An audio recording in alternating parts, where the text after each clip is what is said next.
Informasi lainnya, saudara, memasuki libur sekolah dan libur akhir pekan, kondisi arus lalu lintas di kawasan wisata Puncak terpantau padat.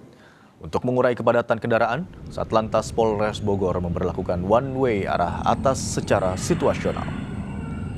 Beginilah kondisi arus lalu lintas di kawasan wisata Puncak pada libur panjang sekolah dan akhir pekan.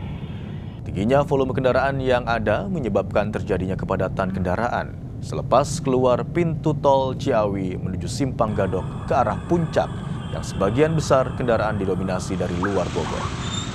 Untuk mengurai kepadatan kendaraan yang ada, Satlantas Polres Bogor memberlakukan sistem one-way arah atas yang dilakukan secara situasional. Berdasarkan data sementara petugas, untuk jumlah kendaraan yang memasuki kawasan wisata Puncak pada libur kali ini, baik yang naik maupun yang turun, mencapai 26.300 kendaraan.